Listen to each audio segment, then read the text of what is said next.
12월 17일 주일자 노준현 목사의 매일성경 욥기 38장 39절로 39장 30절까지 말씀. 내가 사자를 위하여 먹이를 사냥하겠느냐? 젊은 사자의 식욕을 채우겠느냐?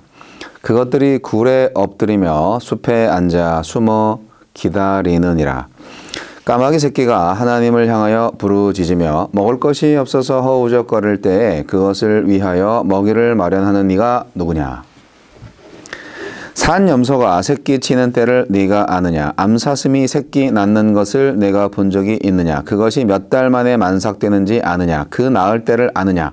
그것들은 몸을 구부리고 새끼를 낳으니 그 괴로움이 지나가고 그 새끼는 강하여져서 빈들에서 크다가 나간 후에는 다시 돌아오지 아니하느니라. 누가 들나귀를 놓아 자유롭게 하였느냐? 누가 빠른 나귀에 매인 것을 풀었느냐? 내가 들을 그것의 집으로 소금 땅을 그것이 사는 처소로 삼았느니라. 들나귀는 성읍에서 짖거리는 소리를 비웃나니 나귀 치는 사람의 지르는 소리는 그것에게 들리지 아니하며 초장 언덕으로 두루 다니며 여러 가지 푸른 풀을 찾느니라. 들소가 어찌 기꺼이 너를 위하여 일하겠으며 내 외양간에 머물겠느냐? 내가 능히 줄로 매어 들소가 이랑을 갈게 하겠느냐? 그것이 어찌 골짜기에서 너를 따라 썰애를 끌겠느냐? 그것이 힘이 세다고 네가 그것을 의지하겠느냐? 내 수고를 그것에게 맡기겠느냐? 그것이 내 곡식을 집으로 실어오며 내 타작마당에 곡식 모으기를 그것에게 의탁하겠느냐? 타조는 즐거이 날개를 치나 학의 깃털과 날개 같겠느냐? 그것이 알을 땅에 버려두어 흙에서 더워지게 하고 발에 깨어질 것이나 들짐승에게 밟힐 것을 생각하지 아니하고 그 새끼에게 모질게 대함이 제 새끼가 아닌 것처럼 하며 그 고생한 것이 헛되게 될지라도 두려워하지 아니하나니 이는 하나님이 지혜를 베풀지 아니하셨고 총명을 주지 아니함이라.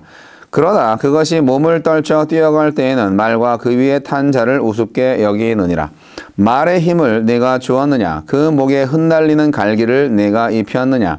내가 그것으로 메뚜기처럼 뛰게 하였느냐? 그 위험스러운 콧소리가 두려우니라. 그것이 골짜기에서 발굽질하고 힘있음을 기뻐하며 앞으로 나아가서 군사들을 맞되 두려움을 모르고 겁내지 아니하며 칼을 대할지라도 물러나지 아니하니 그의 머리 위에서는 화살통과 빛나는 창과 투창이 번쩍이며 땅을 삼킬 듯이 맹렬히 성내며 나팔 소리에 머물러 서지 아니하고 나팔 소리가 날 때마다 힝힝 울며 멀리서 싸운 냄새를 맡고 지휘관들의 호령과 외치는 소리를 듣느니라. 매가 떠올라서 날개를 펼쳐 남쪽으로 향하는 것이 어찌 네 지혜로 말미암음이냐? 독수리가 공중에 떠서 높은 곳에 보금자리를 만드는 것이 어찌 내 명령을 따름이냐?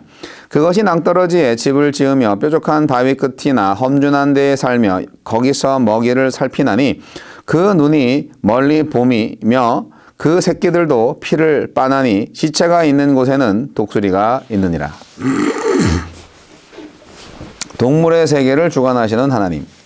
하나님은 자연세계에서 동물의 세계로 시선을 옮겨 당신의 지혜에 대한 질문을 던집니다. 이러한 질문들 앞에서 욥은 더는 할 말이 없음을 고백합니다. 하나님은 어떤 분입니까? 까마귀와 사자는 사냥을 성공해야 먹고 살 수 있는데 그 사냥을 성공으로 이끄시는 분이 하나님입니다. 반면 욥은 까마귀와 사자의 생존에 그 어떤 지혜도 보태지 못합니다. 그러므로 까마귀의 문제조차 무지한 욥이 고난의 문제에 대해 정답을 제시하고 하나님의 뜻이 그 정답에서 벗어났다며 억울해하는 것은 어리석은 일입니다. 우리는 하나님의 뜻을 다 헤아릴 수 없으므로 항상 불확실 속에 살지만 한 가지 확실한 것은 헤아릴 수 없는 데까지 하나님의 돌보심이 미치고 있다는 사실입니다. 욥은 가축에 대해 어느 정도의 지혜를 지니고 있겠지만 야생 동물인 산 염소와 들사슴의 한 살이 들나귀의 특성과 사정은 하나님만이 아십니다. 욥은 몇몇 가축을 길들일 수 있겠지만 들소와 같이 사납고 힘센 짐승은 하나님만이 통제하실 수 있습니다. 고난에 대해서도 욥은 인과응보의 지혜만 가지고 있을 뿐 원인과 결과의 틀에 얽매이지 않고 선한 계획을 이루어 가시는 하나님의 지혜에는 조금도 닿지 못합니다. 타조에게는 빠르게 달릴 수 있는 힘을 주셨지만 새끼를 돌볼 총명은 주지 않으셨습니다. 인간의 눈으로 보기에 지혜가 부족한 것처럼 보이는 피조물들도 저마다 하느님이 부여하신 고유의 특성을 갖도록 완벽히 설계되었습니다. 말에게는 전쟁터에서 장애물을 뛰어넘고 적을 향해 돌진하는 힘과 용기를 주셨습니다. 특히 멋진 갈기를 흩날리며 거대한 콧김을 내뿜고 앞발로 땅을 차며 적진을 향해 달려가는 말의 신비로운 모습은 인간의 지혜로 다다를 수 없는 신비의 영역입니다.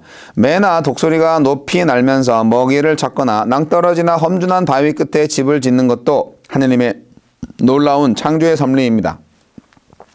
하느님이 창조하신 이런 동물의 세계는 인간의 지혜로 헤아리기에는 지극히 복잡하고 다양하며 때로는 모순으로 가득하지만 창조주의 지혜로 조화롭게 운영되고 있습니다. 그렇다면 고난받는 의인과 번영하는 악인이 섞여 사는 복잡한 인간 세상도 인간이 이해할 수 없는 하느님의 통치의 손길 아래 있음을 인정해야 합니다. 주여, 지금도 우리 교회와 이 사회를 주관하시는 하느님의 놀라운 섭리를 깨닫게 하소서. 근데 하나님의 놀라운 섭리를 깨닫는 것까지는 좋은데 어쨌든 영원히 다 깨달을 수 없다는 것이죠. 그렇기 때문에 하나님한테 사실상 욥이 따지고 막 아니 도대체 내가 뭘 잘못했길래 저한테 이러시는 거예요. 이러신 건 하나님이 아니죠. 뭐 이렇게 따지고 대드는 것은 어쨌든 잘못이네요. 하나님이 허락해 주신 지각과 또 지식으로 하나님을 판단하고 하나님 이렇게 말씀하셨잖아요. 하나님 저한테 이러시면 안 되죠. 그렇게 말하는 것뿐이죠. 그러니까 친밀한 거는 좋지만 어쨌든 욥이 하나님께 욥의 그 관념으로 욥의 그 사고 체계 안에서 하나님을 판단하고 의문을 생각하는 것은 어떻게 보면은 욥의 죄라기보다는 욥의 한계라는 거예요.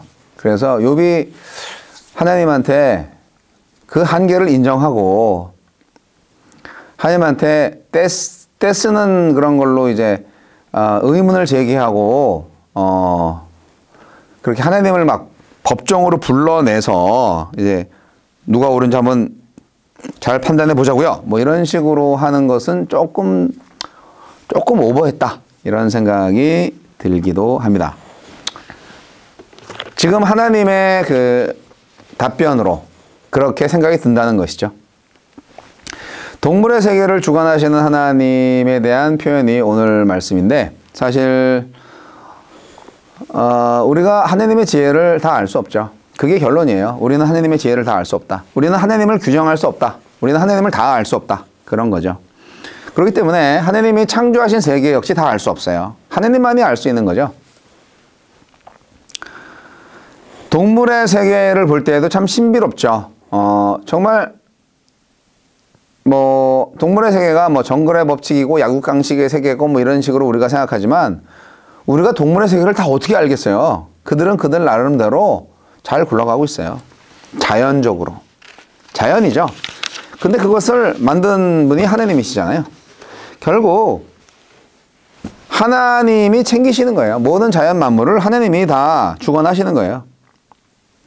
욥이 뭐 천문기상을 알겠어요? 뭐 천체 물리를 다 알겠어요? 동물에 대해서 뭐 다 알겠어요? 물론 동물을 다스리는 과업을 인간이 받았죠. 생육하고 번성하여 땅에 충만하라, 땅을 정복하라 하면서 동물을 다 다스리라. 뭐 이렇게 동물을 잘 관리하라는 얘기죠. 예. 그렇게 창세기에서 하나님께서 인간에게 과업을 주신 건 맞지만 여러분 우리가 예를 들어서 운전을 할 때 그 자동차의 모든 그 메커니즘이 어떻게 돌아가고 있는지를 다 알고 운전을 합니까? 운전을 하는 방법만 잘 알면 되죠. 안전 운전을 하는 방법을 또 터득하고 그렇게 운전하는 거죠. 자동차를 잘 만들고 또 이렇게 잘 관리하고 뭐 고장나면 고치고 하는 거는 메카닉이 할 일이죠. 기술자가 할 일이에요. 운전자는 운전만 잘하면 되는 거 아니겠어요? 관리만 잘하면 되고 다 알 수도 없고요. 예. 그런 것처럼 전능하신 하나님은 우리에게 사명을 주셨지만 그 사명을 잘 감당하는 것은 그 사명을 왜 주셨는지 그리고 또 그 사명의 메커니즘이 어떻게 되는지 그거를 다 알 필요가 없는 거죠. 인간의 눈에 쓸모없어 보이는 짐승들과 또 광야라도 거기 속에서 정말 역사하신 하나님을 봐야 되는데 그 쓸모없는 광야? 인간은 그렇게 생각할 수밖에 없는 한계가 있는 존재예요. 그래서 인간 중심적인 세계관으로는 도대체 하나님을 제대로 완벽하게 볼 수가 없습니다. 인간적인 눈으로는 사실 욥이 고난받고 있으니까 그리고 이 세상이 굉장히 혼돈스럽다 그러면 이게 징벌로밖에 생각이 안 되죠. 하나님의 징계야 이거 그렇게밖에 생각이 안 되죠. 하지만 그 이면에는 인간이 꿰뚫어 볼 수 없는 그런 훨씬 복잡한 세계가 있지 않겠어요? 오늘날에 요즘 세상이 이상기온이라고 해요. 그래서 이거 세상이 정말 종말 아니야? 그렇게 생각할 수 있는데 정말 인간보다 훨씬 더 많은 시간들을 압축해서 보실 수 있는 하나님의 입장에서는 예를 들어서 약간 이상기온의 시기가 전에도 계속 있었다고 생각한다면 또 뭐 요즘 뭐 빙하가 많이 녹고 있다, 뭐 온난화 시대다 이렇게 얘기하는데 그런 시대가 과거에도 몇 번 더 있었다고 생각하면 하나님한테는 그게 자연이죠. 자연스러운 주기죠. 그러나 짧은 시기를 살고 있는 우리들한테는 그게 굉장히 이상한 거죠. 그러니까 우리가 하나님의 시간 다 이해할 수 없고 하나님을 다 알 수가 없어요. 이 시대를 다 알 수가 없어요. 아무리 우리가 역사를 잘 기록하고 또 공부한다 할지라도 하나님의 창조의 세계와 창조 역사를 다 알 수가 없어요. 인간은 동물들이 가지고 있는 자유분방함 그리고 야생성을 통제할 수 없습니다. 인간이 통제하지 않아도 그들은 자기 나름대로의 질서를 따라서 잘 살아갑니다. 오히려 자연 질서를 회방하고 회파하는 게 인간들이죠. 그렇기 때문에 하나님만이 오직 하나님만이 그 동물들을 볼 때 그 모든 자율성에도 불구하고 그것들이 일정한 목표와 방향을 따라서 존재하실 수 있게 하는 거예요. 하나님만이. 그래서 우리는 하나님의 크기를 알아야 합니다. 그러니까 하나님의 크기를 모를 정도로 모른다는 것을 알아야 되는 거예요. 하나님의 크기가 크다는데 얼마큼 큰지를 모른다. 이것을 알아야 되는 거예요. 모르는 거를 아는 거예요. 인간은 모른다는 걸 인정해야 되는 거예요. 다 알 수 있다가 아니고. 이 과학 만능주의자들이 정말 자만스럽게 과학은 모든 것을 다 가능케 한다 뭐 하면서 이제 인간 중심주의, 인본주의를 얘기하는데 천만의 말씀. 하나님은 그 이상의 하나님이십니다. 그것을 우리가 인정해야 되는 것이죠.